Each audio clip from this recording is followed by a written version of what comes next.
So for ages, classical physics had this neat little division, right? You had particles, little points of stuff, and you had waves, things spreading out. Completely separate categories. Seemed obvious. Yeah, no overlap.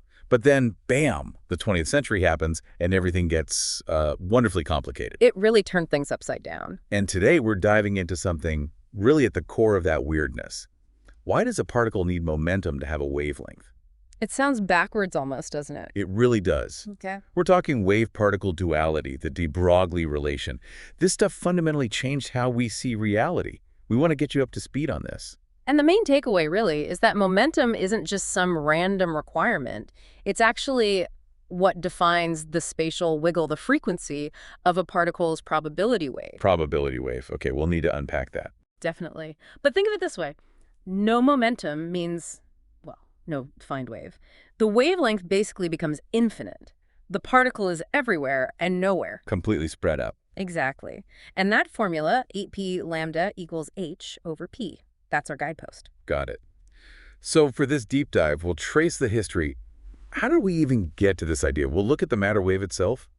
Like, what is waving? A very good question. Then the experiments that proved it wasn't just a nice idea. Crucial part, the proof. And finally, link it all up to the big concepts, like Heisenberg's uncertainty principle and Schrödinger's equation. This is going to be interesting. Absolutely. It's foundational stuff. Okay, let's set the scene. 19th century. Physics feels pretty sorted out, especially about light. Light is a wave. End of story. Maxwell's equations describe it beautifully. Electromagnetic waves. And you had experiments like Young's double-slit. You shine light through two tiny slits. And you get that interference pattern. Bright spots, dark spots, classic wave behavior. Diffraction, too. It bends around corners. Case closed. Light's a wave, but uh-oh. Right. Is right. Around 1900, Max Planck enters the picture. He's wrestling with black body radiation. The glow from hot objects. Exactly. And the classical wave theory predicted something absurd, infinite energy at high frequencies. The ultraviolet catastrophe. Not good. Not good at all. So Planck, maybe reluctantly, he proposed something. Well, revolutionary. He said energy isn't emitted smoothly. Not like turning up a dimmer switch. No, more like clicking a switch through fixed steps. It comes in discrete packets, or quanta. Little chunks of energy. Little chunks. And he linked the energy of a quantum, E, to the light's frequency, nu, with E equals h nu. H being Planck's constant. And that tiny fundamental constant h. Suddenly, you have a particle-like idea, energy packets, linked to a wave-like idea, frequency. The first big crack. Okay, so energy is chunky, weird, but maybe just for emission. Then comes Einstein, right? 5 years later, 1905, Einstein takes Planck's idea and runs with it for the photoelectric effect. That's when light hits metal and knocks electrons out. Precisely. And the puzzle was why the energy of the knocked out electrons depended only on the light's frequency, its color, not how bright it was. Wave theory couldn't explain that. Nope. Wave theory says brighter light means more energy, so electrons should come out faster. But they didn't. So what did Einstein say? He said, forget the wave for a moment. What if light itself is made of these energy packets, these photons? Light as particles. Light as particles. And each photon's energy is h nu. So hitting the metal with higher frequency light means hitting it with higher energy photons. That explained perfectly why electron energy depended on frequency. Wow. Okay, so light emits in packets and maybe as packets. But what about momentum? Do these photons hit like tiny billiard balls? Great question. That was settled around 1923 by Arthur Compton. He scattered X-rays, high-energy light off electrons, and they behaved exactly like billiard balls colliding. The X-rays changed frequency, energy, and direction in a way that perfectly conserved both energy and momentum, just like two particles hitting each other. So photons definitely carry momentum, like little bullets. Undeniable proof photons have momentum. So early 1920s, light is a wave when it travels and interferes. You see the ripples. But it's a particle when it's made or detected or when it bumps into things. Exactly. It has energy packets, it has momentum, it acts like a particle in interactions. That is a serious paradox. Okay, so if light can pull off this double act, what about, stuff? Electrons, baseballs, me. That's the million-dollar question. And Planck and Einstein had, maybe without fully realizing it at first, laid the groundwork. How so? Well, you have E from Planck, and for massless particles like photons, Einstein's relativity gives you EPC. energy equals momentum times the speed of light. Okay. Put them together. If E is high and E is also PC, then PC must equal high. Right. Now, for any wave, its speed equals its frequency times its wavelength. So for light, CCE, or frequency E, substitute that back in. Instead of PC high, you get PC EC. Oh, the C cancels out. The C cancels. And you're left with P equals for a photon. Its momentum is Planck's constant divided by its wavelength. So for light, momentum and wavelength are inversely related. That wasn't just assumed, it fell out of combining quantum ideas and relativity. It fell right out. A necessary consequence. The stage was perfectly set. Enter Louis de Broglie, 1924, his PhD thesis. Sounds like he had this gut feeling about symmetry in nature. Very much so. His argument was almost philosophical, driven by aesthetics. If waves can act like particles, then particles should act like waves. It just feels right somehow. It felt right to him. So he took that photon relationship, P-few, and made a breathtakingly bold move. He said, this isn't just for light. This applies to everything. Everything with momentum. Everything, any particle. He flipped it around to the form we usually use, P-phi. The wavelength of any particle is Planck's constant divided by its momentum. Why momentum specifically? Why not energy? Good point. Momentum, PMV for slow-moving things, was just a more straightforward, well-defined concept for particles with mass compared to energy, which gets complicated with rest mass in relativity. Momentum was the cleaner link. Was it accepted easily? Seems pretty out there. Initially, there was huge skepticism, but Einstein saw it and immediately recognized its importance. He apparently said de Broglie had lifted a corner of the great veil. High praise from Einstein. Crucial endorsement. It really helped get the idea taken seriously. And you see that beautiful chain, Planck's quanta, Einstein's photons with momentum, de Broglie generalizing momentum as the key to wavelength for all matter. Okay, PLE-HB, the de Broglie relation. It connects a particle property, momentum, to a wave property, wavelength. But what is the wave? If an electron is waving, what's doing the waving? It's not like a water wave, right? Definitely not. It's not a wave of anything physical in that sense. It's more abstract. The key is that inverse relationship, Double-Slit. Wavelength gets smaller as momentum gets bigger. Exactly. And that H, Planck's constant, is fantastically tiny. About 6.6 times 10 to the minus 34 joule seconds. So unbelievably small. Which is why we don't see wave effects for everyday objects. Let's take an electron, tiny mass, moving pretty fast, say 1.6 million meters per second. Okay. Its momentum is small, so its wavelength works out to be around half a nanometer. Nanometer. Like the size of atoms. Roughly, yeah.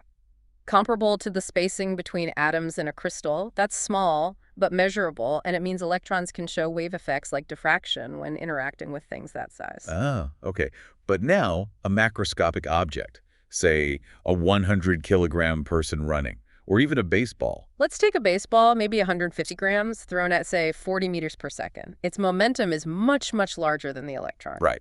Mass times velocity. So its wavelength, O'Calpin comes out to, well, it's ridiculously small, something like 10 to the minus 34 meters. That's smaller than anything we know, right? Smaller than a proton by orders of magnitude. Orders and orders of magnitude smaller. Completely negligible. That's why baseballs fly straight and don't diffract around the batter. The scale difference is enormous. Okay, so the wave exists mathematically, but it's too small to matter for big things. But for the electron, where it does matter, what is it? What's waving? The thing that's waving is something called the probability amplitude. We usually represent it with the Greek letter psi. Probability amplitude. Not probability itself. Not quite. It's a complex number. It has both magnitude and a phase. You can't observe it directly, but if you take its magnitude and square it, that gives you the probability density. Probability density, meaning? Meaning the likelihood of finding the particle right there at that specific point in space and time. Where the probability amplitude is large, the probability of finding the particle is high, whereas small, the probability is low. So the wave is a wave of probability. The waving is the changing likelihood of detecting the particle. That's the standard interpretation, the Born rule. The wave tells you where the particle is likely to be. It's like a possibility cloud. The crests of the wave are regions where you're more likely to find it. That's mind-bending. A wave of chance. Okay, does this wave move? Does it have a speed? It does, but we need to be careful. There are actually two speeds associated with it. First, there's the group velocity. Group velocity? Yeah, think of the particle not as a single infinite waves, but as a localized waves packet, a bundle of waves interfering. The speed of this whole bundle, the packet, is the group velocity. And how fast is that? That group velocity is exactly equal to the classical velocity of the particle itself. V group equals V particle.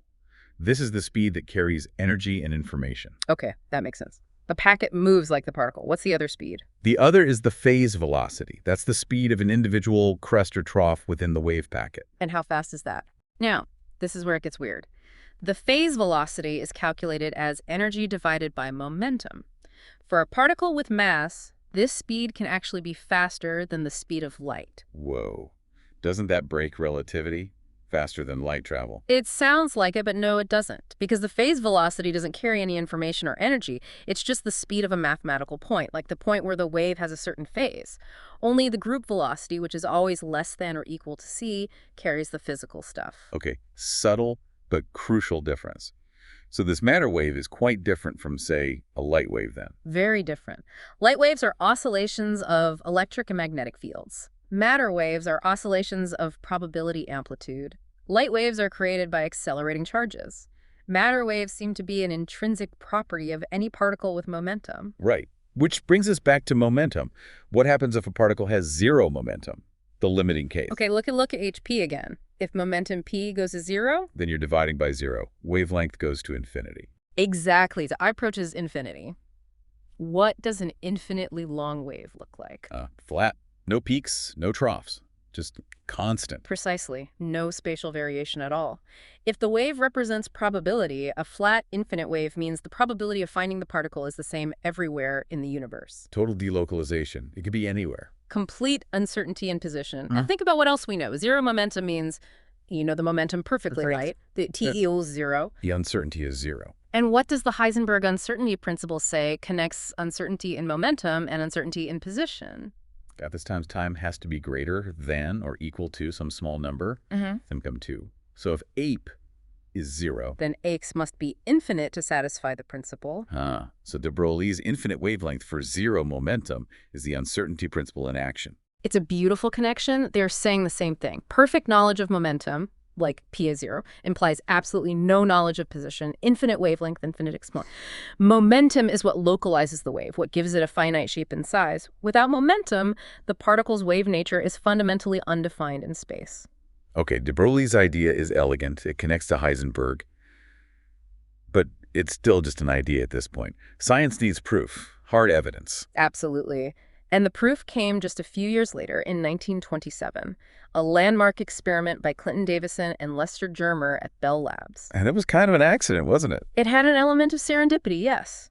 They were shooting electrons at a nickel target, studying how they scattered, standard stuff. Then their vacuum equipment broke. Air got in, the hot nickel target oxidized, ruined the experiment, they thought. Oops. So to clean it, they baked the nickel crystal at high temperature in hydrogen. What they didn't realize was that this heating process annealed the metal. It changed the crystal structure from lots of tiny crystals into a few large, perfect ones. Creating a regular pattern, like a grating. Exactly. Unintentionally, they'd created a perfect natural diffraction grating for their electrons when they started the experiment again. Something different happened. Dramatically different. Instead of electrons scattering randomly, they saw clear peaks and valleys in the number of electrons scattering at different angles. Interference patterns, like light through a double slit. Precisely. Yeah. It was undeniable evidence of wave diffraction. They found a strong peak at a specific angle, 50 degrees, for electrons with a specific energy, 54 electron volts. Could they check it against de Broglie's formula? They could, and they did. They calculated the momentum of their 54 eV electrons, plugged it into AP to get the predicted wavelength. And they used the known spacing of atoms in the nickel crystal and the angle of the peak to calculate the wavelength needed to cause that diffraction pattern, using rules known from X-ray diffraction, Bragg's law. So theory versus experiment, what was the result? The agreement was stunning. The theoretical de Broglie wavelength was about 0.167 nanometers. The experimentally measured wavelength from diffraction was 0.165 nanometers. Wow, that's incredibly close. That basically sealed it, right? Electrons are waves. It was considered definitive proof. Matter behaves like waves. But it did more than just confirm de Broglie. It also shed light on an earlier puzzle. Which was? Niels Bohr's model of the atom from 1913. It worked well for hydrogen, explained its spectrum, but it had this weird rule built in. The one about electrons only being allowed in specific orbits. Yes, and specifically that their angular momentum in those orbits had to be quantized. It could only be whole number multiples of s, Planck's constant divided by 2, LSN. Why? Did Bohr know why? No. It was an ad hoc rule. He put it in because it made the model match experiments, but there was no underlying physical reason given. It just worked. Until de Broglie. Until de Broglie. His matter waves provided the reason. The idea is simple. For an electron orbit to be stable, the electron's wave has to fit perfectly around the nucleus. It has to form a standing wave. Like a guitar string vibrating. Only certain frequencies resonate. Exactly like that. The wave has to connect back onto itself smoothly. This means the circumference of the orbit 2r must be exactly equal to a whole number n of wavelengths. So 2 arc, oh no. Okay. Now just substitute de Broglie's HP, or U, HUNV, for momentum PMV. So 2r equals NHMV. Right. Now just rearrange that equation. Multiply both sides by MV, divide both sides by 2. You get MVR is NH2. ANVR is angular momentum. It is. Angular momentum, L, MVR, and H2 is what we call SH bar. So you get L and G. Exactly. Bohr's quantization rule. Well, exactly. It just pops out naturally from the requirement that the electron wave forms a stable standing wave around the nucleus. Bohr's arbitrary rule wasn't arbitrary at all. It was a direct consequence of the electron's wave nature. That's incredibly elegant. Wow. And this wave nature, it's not just theoretical or explaining old models. It has practical uses today. You mentioned microscopes. Huge practical uses. Think about regular light microscopes. They're limited by the wavelength of visible light. You can't really see details much smaller than a few hundred nanometers. Because the light waves are too big to resolve smaller things. Right. But de Broglie tells us equal each HP if we use electrons instead of light and we accelerate them to very high speeds. High speed means high momentum, P. Very high momentum. And since P is in the denominator, OEH HP means the wavelength gets very small. How small? We can easily get electron wavelengths down in the picometer range. That's 10 OEA meters, thousands of times smaller than visible light. So you can see much, much smaller things. Immensely smaller things. Electron microscopes use magnetic fields as lenses to focus these electron waves. They allow us to image viruses, individual protein molecules, even arrangements of atoms and material. That's amazing. It's direct technological proof of matter waves. It's tangible reality, directly built on de Broglie's insight. So de Broglie didn't just add a piece to the puzzle. His idea seems to have resonated through the whole structure of quantum mechanics, connecting things together. It absolutely did. Take the Heisenberg uncertainty principle again, which came out formally in 1927. Terra Brunella? Can't know position and momentum perfectly at the same time? Right. Now, where does that come from? It's actually a fundamental property of any kind of wave.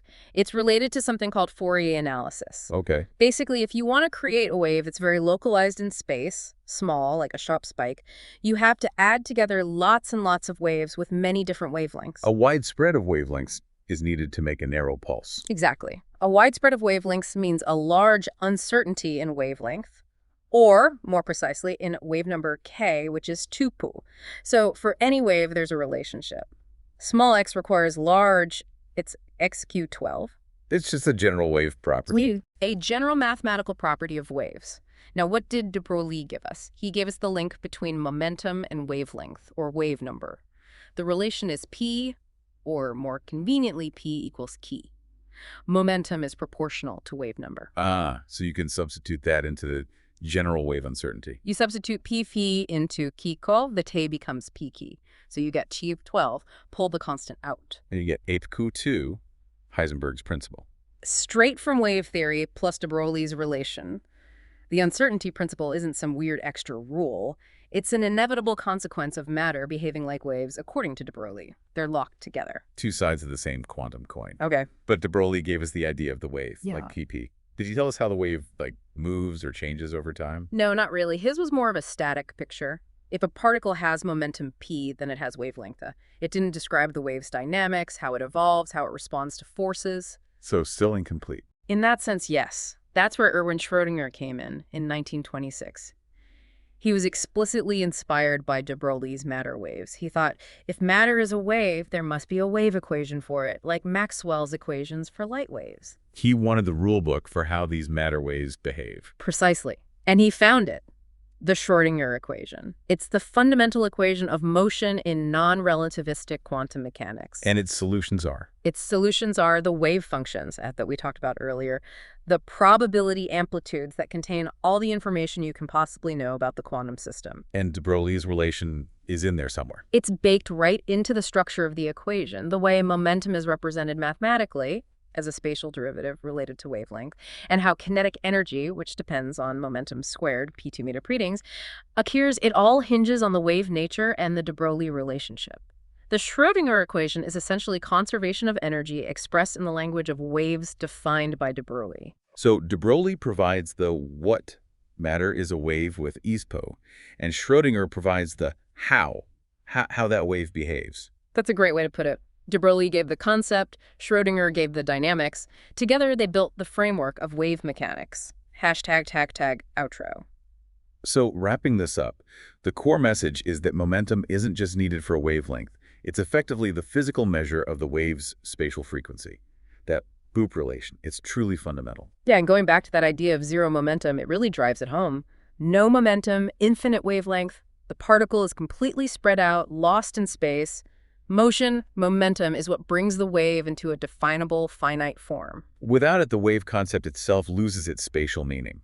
And the impact was just enormous, confirming electron waves with Davisson-Germer, explaining why Bohr's atom worked. Leading to electron microscopes, underpinning the uncertainty principle. And directly sparking Schrödinger's equation, the bedrock of quantum mechanics. Yeah. It all flows from that one simple-looking relation. Momentum really is the crucial link, the bridge between the particle world and the wave world for matter. It is. Without momentum, there's no defined wave character in space. Which leaves us with a pretty deep thought to consider. Indeed.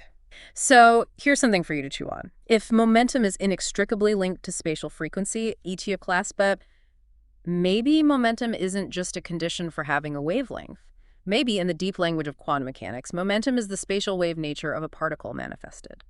What does that profound identity between motion and periodicity really tell us about the fundamental fabric of reality itself?